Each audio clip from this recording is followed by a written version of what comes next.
हम में से बहुत सारे लोग जब जीवन में आगे बढ़ने की बात करते हैं तो शायद ही कभी हमें ये ख्याल आता है कि हम जीवन में जो कर रहे हैं या जीवन में हम जो करने वाले हैं इसका एक असर हमारी आने वाली जनरेशन पर भी पड़ेगा।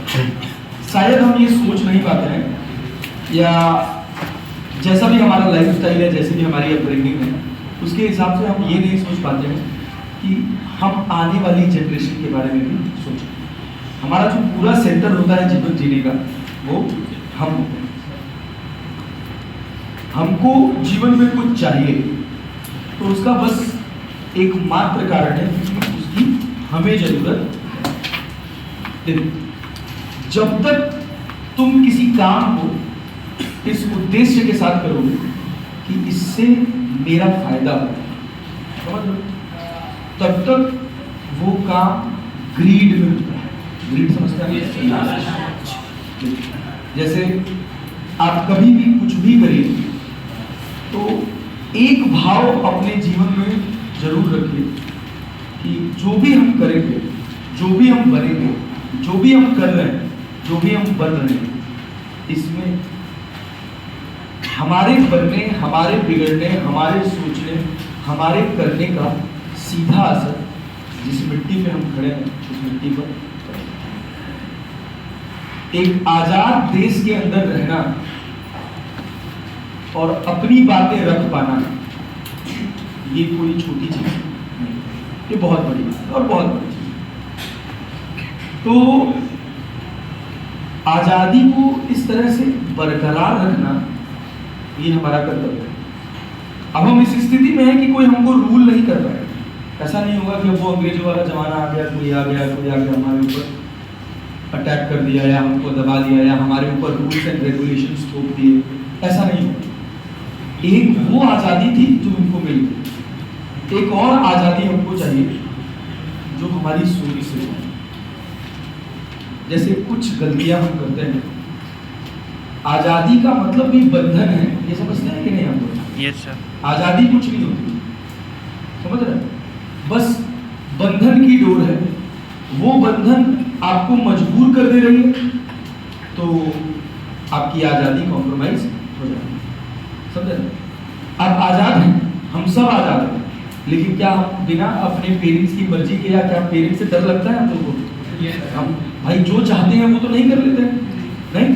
कई बार हम फ्रस्ट्रेट भी हो जाते हैं कि यार हम जो सोच रहे हैं, हम जो कर रहे हैं वो कहीं ना कहीं हमारे पेरेंट्स हमको बाउंड कर रहे हैं, वो हमसे मैच नहीं कर रहे। लेकिन ये बात जानिए कि हर आज़ादी में बंधन है, कोई ऐसी आज़ादी नहीं है जिसमें बंधन ना। अब सोचिए एक पतंग है, उड़ रही है, तो क्यों उड़ पा रही है? धागे की वजह से। धागा उसका बंधन है। जिस दिन पतंग को लगने लग जाए कि मैं बहुत ऊपर उड़ चुका हूँ, now it's my high time, मुझे किसी बंधन में ले लेना है, वो डोर काट दे, थोड़ी देर हो सकता है हवा की लहर आ जाए तो थोड़ा और ऊपर उठ जाए, लेकिन गिरेगा जरूर, वो कभी वहां टिका नहीं। तो सबसे पहला बंधन जो आपके जीवन में आपको महसूस हुआ होगा या होता होगा वो आपके माँ बाप का बंधन है। अभी यहां से जब आप आगे जाएंगे तो आपको एक और बंधन का एहसास होगा जिसका नाम है सामाजिक बंधन। सब सारी बाउंडेशंस बहुत जरूरी है।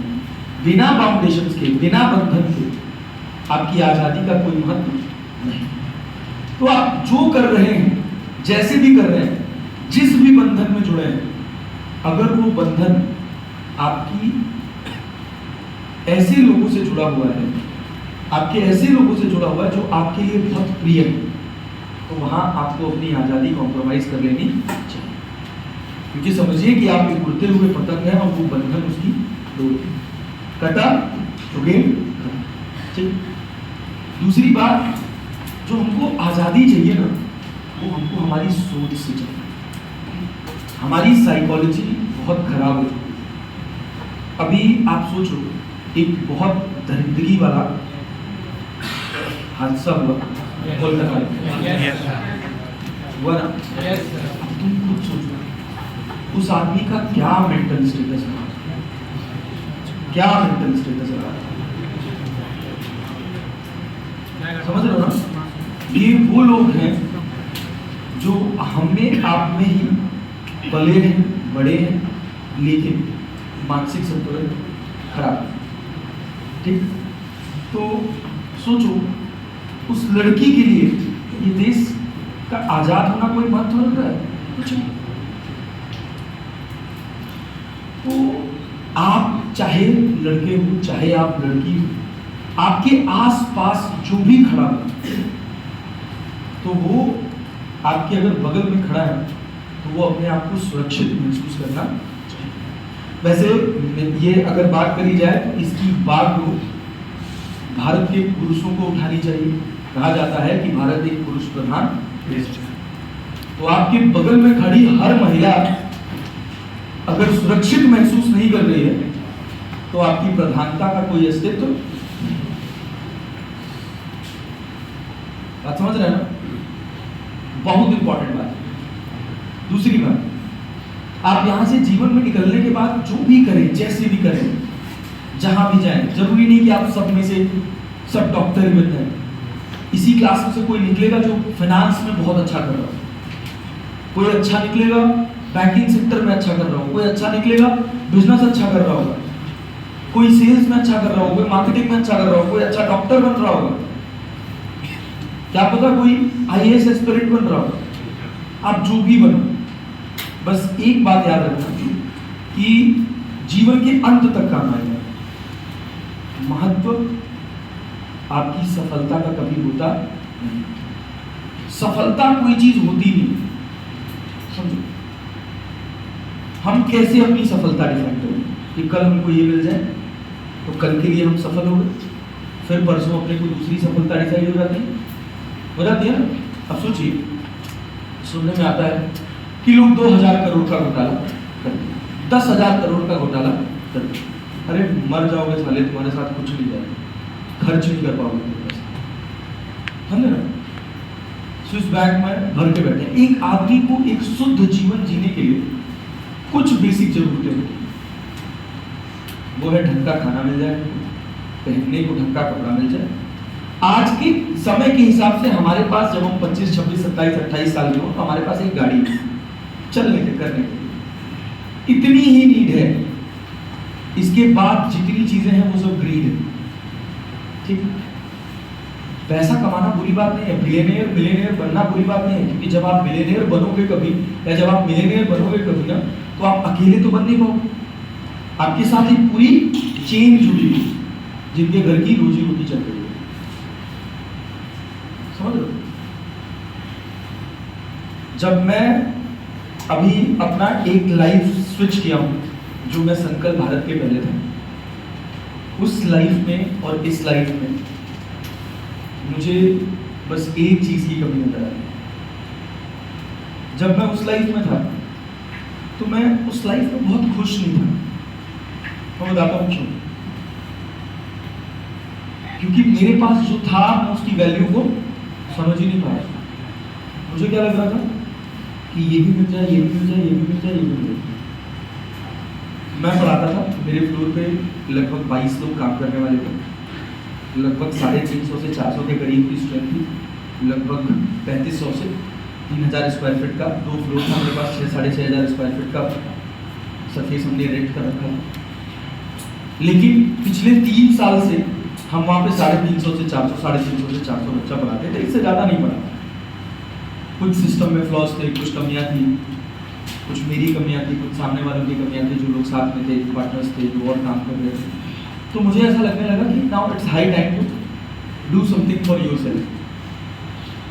तो मैंने एक छोटा सा चैनल स्टार्ट किया, फिजिक्स वर्क्स का चलाया, तो अच्छा गया, रीच अच्छी आई। फिर बीटी सर का कॉल आया, हम गए, जुड़ गए, यहाँ तक आए। इस सफर में मैं खुद को ग्रो तो कराया, लेकिन एक बहुत बड़ा लॉस झेला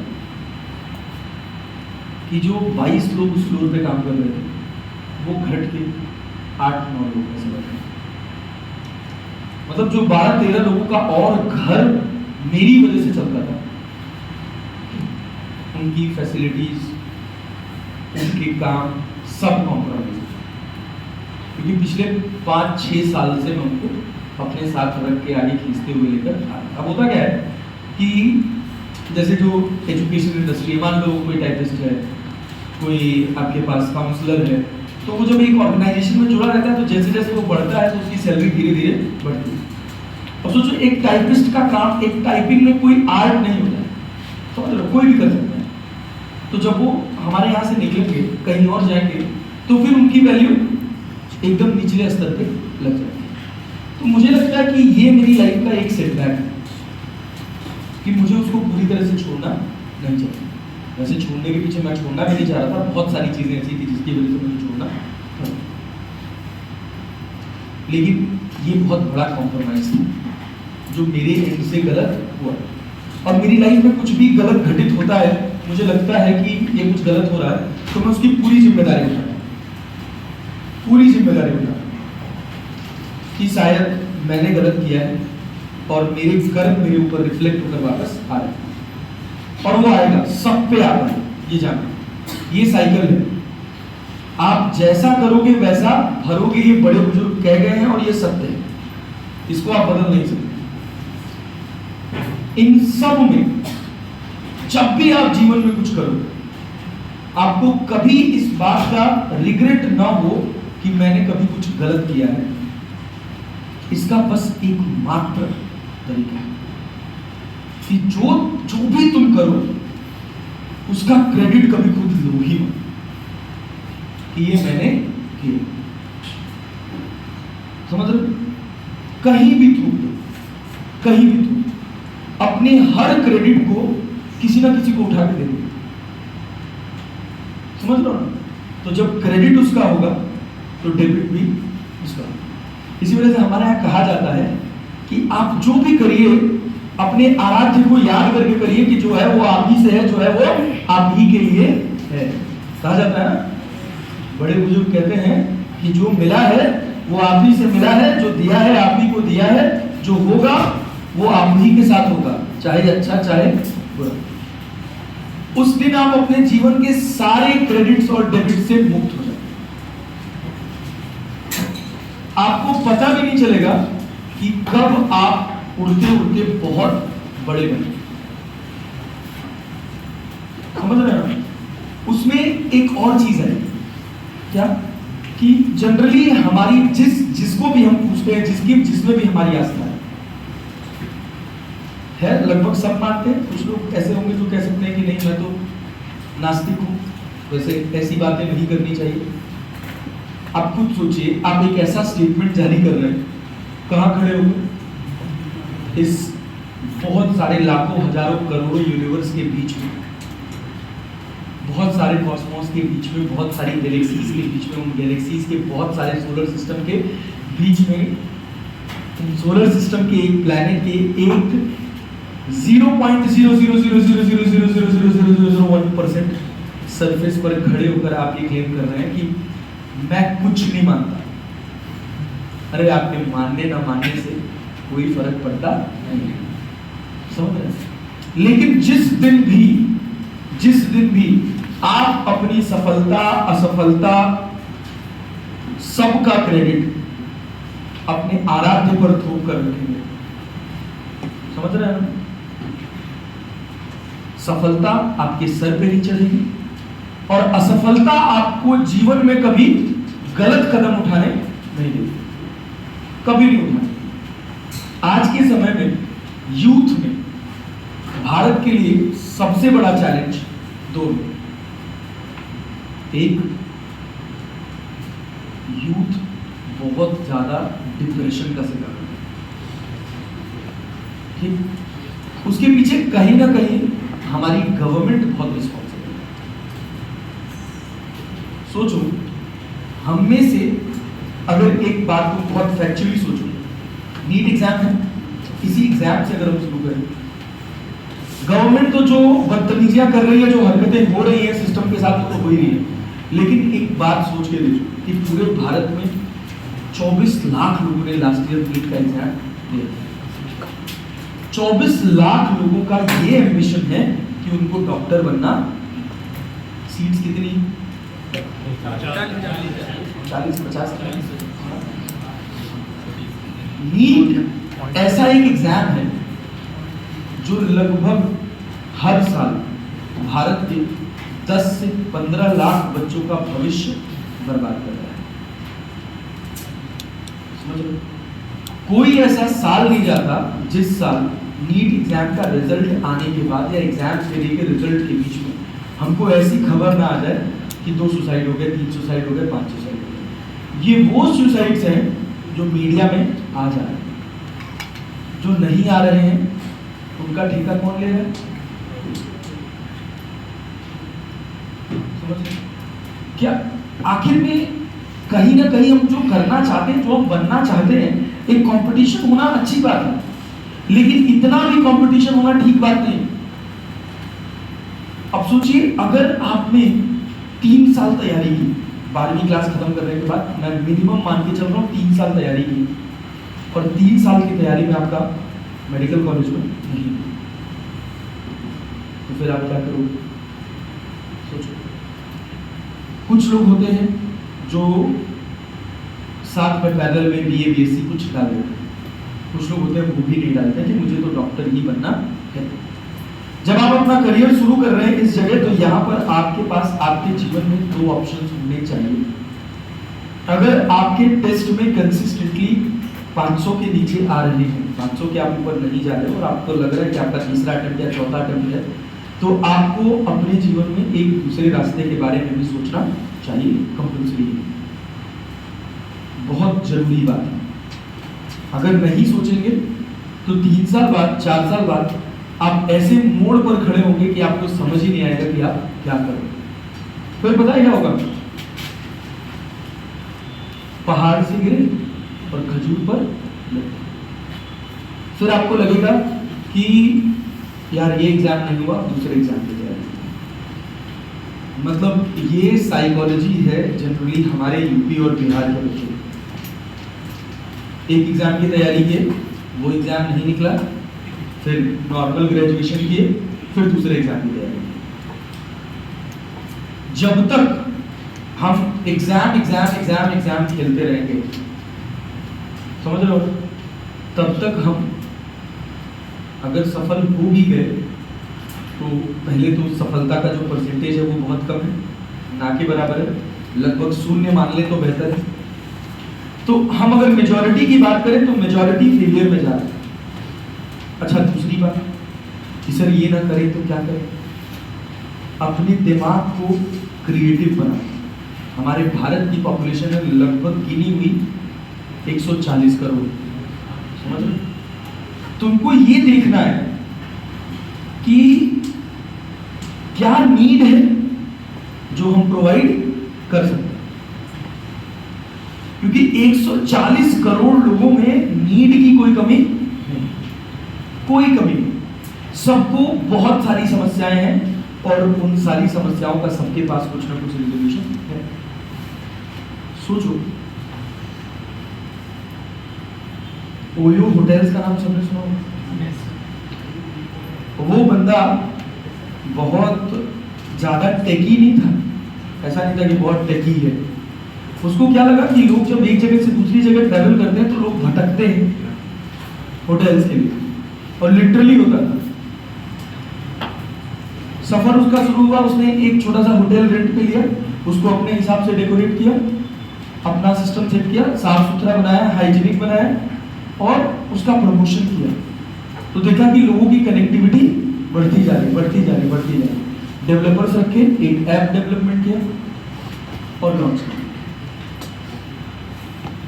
आज 27-28 साल की उम्र में बिलियनियर है, धीरे धीरे ऊपर उठ रहा है। जोमैटो, स्विगी जब आया था तो सबको लगता था कि ये क्या ही चलेगा, घर पे खाना कौन खाएगा। आज लोग रेस्टोरेंट जाना बंद कर दिया। समझ लो, ओला कैब्स आई, ऊबर आई, फिर उसके बाद रैपिडो आया, बहुत सारे लोग आए। तो होता क्या है कि काम 2 तरह से होता है। एक, you are the first who initiated, जिसने इनिशिएट किया वो बड़ा बनेगा, नो डाउट। उसके बाद दूसरे होते हैं जिनको लगता है कि इन्होंने इनिशिएट तो किया है लेकिन ये पूरी नीड फुलफिल नहीं कर पा रहे। लेट्स मेक समथिंग पैरेलल, इसी के पैरेलल खड़ा कर दो। उससे क्या होता है कि जब कोई सिस्टम बनता है ना, जब कोई इंडिविजुअल मोनोपोली होती है तो वो क्या करता है कि प्राइस बढ़ाता जाता है। क्योंकि उसको भी अपना सिस्टम और बड़ा करना होता है। वहीं जब एक कॉम्पिटिटर आगे पैरेलल में खड़ा हो जाता है तो इस वजह से ये बात बहुत अच्छे से समझना कि कभी भी जीवन में ये स्थिति नहीं खड़ी होगी कि तुमको अपने जीवन में कोई दूसरा निर्णय लेना पड़े, कोई गलत निर्णय लेना पड़े। समझ रहे हो? बंधनों में रहो, अपनी आजादी को अपनी नाक तक रखो। आपकी आजादी किसी दूसरे के जबरदस्ती के बंधन का कारण बनना नहीं चाहिए। दूसरी बात, पुरुष प्रधान देश होने के नाते आपके बगल में खड़ी हर स्त्री सुरक्षित महसूस करनी चाहिए। तीसरी बात, करियर में जो भी पाओ, जो भी खो, उन सब का क्रेडिट अपने मत लो। जब अपने नहीं लोगे तो कभी भी वो तुमको नुकसान नहीं पहुंचाएगा, कभी तुमको नुकसान नहीं पहुंचाएगा। सफलता भी नुकसानदायक होती है और असफलता भी। जब आपके ऊपर सक्सेस का खुमार बहुत चढ़ जाता है तो भी आप बर्बाद होते हो।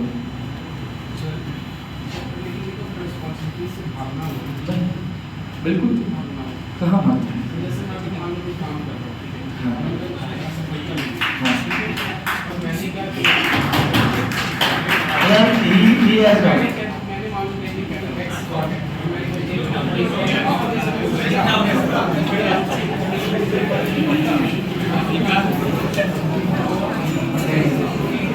एग्जैक्टली, आप बात बहुत सही कह रहे हैं, बात बहुत सही कह रहे हैं। लेकिन ये सोचिए आज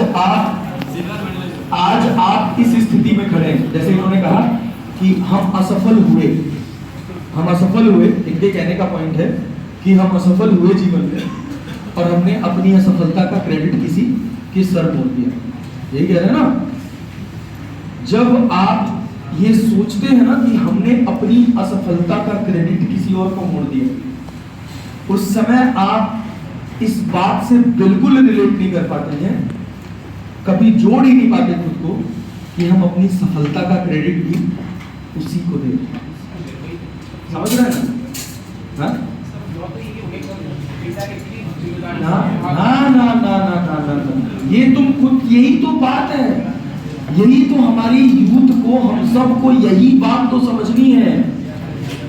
सोचो तुम, अगर तुम ये सोच रहे हो कि मैंने अपनी असफलता का क्रेडिट किसी और को दे दिया, मैं उस बच्चे की बात कर रहा हूं जो 640 नंबर लाने के बाद रेलिंग पे बैठकर नीचे कूद गया।